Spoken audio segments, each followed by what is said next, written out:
வணக்கம். செல்வகுமாரின் மாலை வானிலை ஆய்வறிக்கை. அதிகாரப்பூர்வ வானிலை அறிக்கைக்கு இந்திய வானிலை ஆராய்ச்சித்துறை அறிக்கையை பார்க்கவும். 2026 ஜூலை 28 செவ்வாய்க்கிழமை மாலை நிலவர ஆய்வறிக்கை. நேற்றைக்கு அதாவது இன்றைக்கு அதிகாலை ஒடிசா மற்றும் மேற்கு வங்கம் இடைப்பட்ட பகுதி வழியாக கரை கடக்க தொடங்கிய காற்றழுத்த தாழ்வு மண்டலம் நன்றாகவே உள்ளே நுழைந்து விட்டது. படிப்படியாக அது குஜராத் மற்றும் மகாராஷ்டிரா கரையோரத்தை நோக்கி சத்தீஸ்கர், மத்திய பிரதேசம், மகாராஷ்டிரா மற்றும் மகாராஷ்டிராவின் எல்லையோர குஜராத் கடலோரம், பாகிஸ்தான் பகுதியை நோக்கி நகரும். இதன் காரணமாக மேற்கு நோக்கி நகர தெற்கு தென்கிழக்கு காற்று நுழையும். இப்பதான் உள்ள நுழைஞ்சிருக்கு. ரொம்ப மெதுவா நுழையுது. தீவிரமடைவதற்கே 2 நாள் எடுத்துடுச்சு. இது உள்ளே போன பிறகுதான் வெப்பசலன இடிமழை பொழிவும் தென்மேற்கு பருவமழையும் தீவிரமடையும்.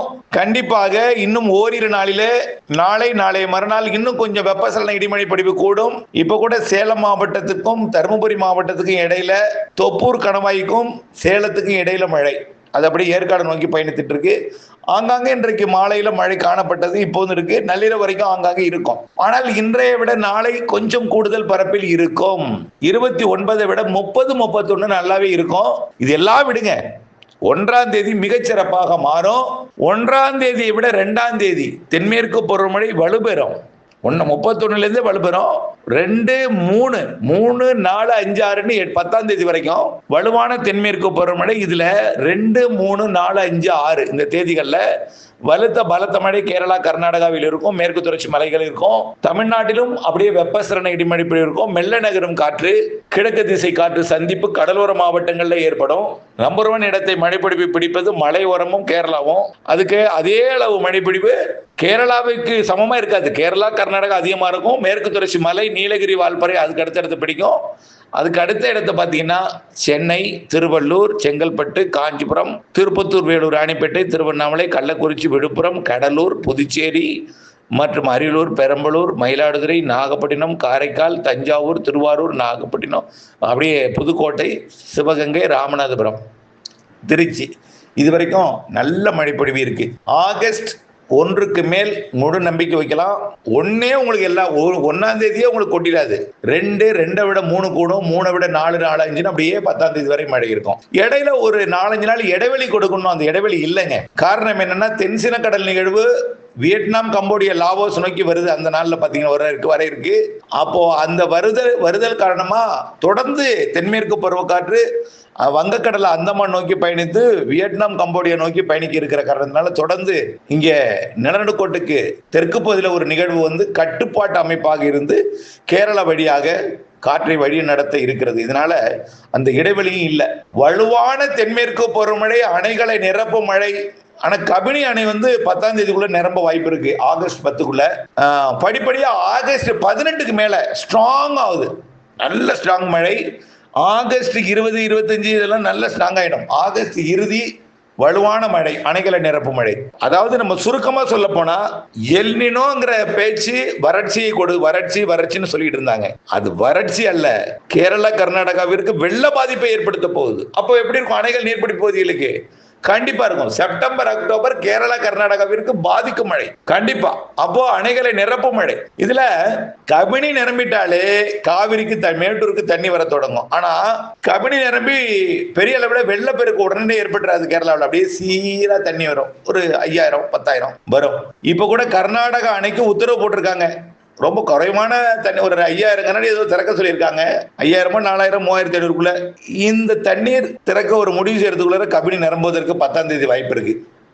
அதன் மூலமா அவங்களுக்கு திறந்துதான் ஆக வேண்டிய கட்டாயத்துக்கும் தள்ளப்படும். கபினி தண்ணீர் ரொம்ப பெருசா வரலன்னா கூட ஒரு 5000, 8000, 10,000க்குள்ள வரும். KRS நிரம்புவது வந்து ஆகஸ்ட் இறுதியில நிரம்பலாம். அப்புறம் சின்ன கல்லாறு மழை நல்லா ஆரம்பிக்கும். ஆகஸ்ட் 1st வீக்ல இருந்து ஆரம்பிச்சிடும்.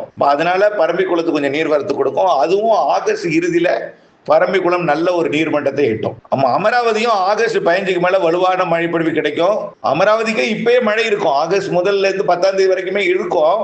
மறையூர் பகுதியில அது அப்படியே ஆகஸ்ட் இறுதியில தான் வலுப்பெறும். அதே போல கன்னியாகுமரி, திருநெல்வேலி, தென்காசி மாவட்டத்துக்கும் முல்லை பெரியார் அணைக்கட்டு பகுதிகளுக்கும் மழை இருக்கும். நல்ல மழை இருக்கும். ஆனா அணைகள் நிரப்புமாங்கிறது ஆகஸ்ட் இறுதி தான். ஏன்னா பெரிய அணைகள் எல்லாமே. சில அணைகள் சிறிதாக இருந்தாலும் அது எப்படி இருக்குன்னா வால்பாறையை தாண்டி உள்ளே இருக்கும் மறையூர். அந்த அளவுக்கு போர்ஸ் இருக்கும். ஆனா இருந்தாலும் கண்டிப்பா ஒரு 5-6 டிஎம்சி தான் ஈஸியா நிரப்பிடும்.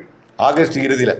இந்த வைகை அணை மட்டும் பொதுவா வைகை அணை முல்லை பெரியாறுல இருந்து தண்ணி வரணும், இல்லைன்னா மூல வைகை ஆறு பகுதியில் மழை பெய்யணும். அது இல்லைன்னா வைகை அணை நீர்பிடிப்பு பகுதி கொஞ்சம் தான் இருக்கு, அதுல பெய்யலாம். ஆனால் இந்த மழை வடகிழக்கு பருவமழையில தான் பெரும்பாலும் வைகை அணை நிரம்பி இருக்கு. தென்மேற்கு பருவமழை முல்லை பெரியாறுல இருந்து கொஞ்சம் அளவா தான் வரும். அது முல்லா நிரப்பங்கிறது கொஞ்சம் லேட்டா ஆகும். வைகை அணை மட்டும் தான் கொஞ்சம் தாமதமா நிரம்பும். ஆனால் அதுவும் செப்டம்பர்ல நல்ல நீர்வரத்தை கொடுக்கும் வகையில இருக்கும். செப்டம்பர் அக்டோபருக்கு வைகைக்கு கூடுதல் நீர்வரத்து கிடைக்கும். வைகை மட்டம் உயர வாய்ப்பு இருக்கு செப்டம்பர் அக்டோபர். வடகிழக்கு பருவமழை கண்டிப்பாக வைகை நிரப்பும். ஏன் அக்டோபர் முதல் தேதியிலிருந்தே வடகிழக்கு பருவமழை மாரி இருக்கும். அதுலயே வைகைக்கு ஏறுமுகம் தான் தண்ணீர். புரியுதுங்களா? கன்னியாகுமரியிலிருந்து நீலகிரி வரைக்கும் எல்லா அணைகளும் நல்லா இருக்கும் செப்டம்பர் அக்டோபர்லாம். ஆகஸ்ட் 15 ஆகஸ்ட் 10 அதாவது வயநாடுக்கு அச்சுறுத்தல் மழை இருக்கு. ஆகஸ்ட் முதல் வாரத்துல 3, 4, 5, 6 தேதி வாக்குல அது மூலமா கபினிக்கு நீர் வரத்து கிடைக்கும். அதனால ஒரு 5 TMC தான் குறைவா இருக்கு. இந்த 5 TMC கிடைச்சிரும். அதனால அது ஒரு பெரிய பிரச்சனை கிடையாது. ஆகவே கண்டிப்பாக பவானி சாகருக்கு நீர் தரக்கூடிய நீலகிரி மாவட்டத்தில் மழை பெய்ய போதே ஆகஸ்ட் முதல் 10 தேதி. ஏன் 10 தேதி ஏன் சொல்றேன்னா, இடையில கொஞ்சம் அப்படியே வீக்கான ஒரு மழையை கொடுத்து பிக்கப் 15 ஆகும். அப்புறம் அடுத்த சுற்று மழை ஸ்ட்ராங் ஆயிடும். 18ஆம் தேதியிலிருந்து நல்ல ஸ்ட்ராங் ஆயிடும். புரியுங்களா? தமிழ்நாட்டிலும் வெப்பசலன இடிமழை பொழிவு இருந்து கொண்டே இருக்கும். எல்லா மாவட்டங்களுக்கு இருக்கும். தென்கோடி தூத்துக்குடி மட்டும் கொஞ்சம் குறைவா இருக்கும், அதுக்கும் இருக்கும். இந்த காற்று பகுதி, இந்த தாராபுரம் சுற்றுவட்டார பகுதி கொஞ்சம் குறைவாக இருந்தாலும் அதுக்கும் இருக்கும். இல்ல இந்த தாராபுரம் சுற்றுவட்டார பகுதி, இந்த கயத்தாறு உள்ளிட்ட காற்று பகுதி, தூத்துக்குடி மாவட்ட காற்று பகுதி எல்லாம் பாத்தீங்கன்னா செப்டம்பர் அக்டோபர் சிறப்பா இருக்கு. ஆகஸ்ட் என்ன சார் எங்களை விட்டுட்டீங்க கூடாது.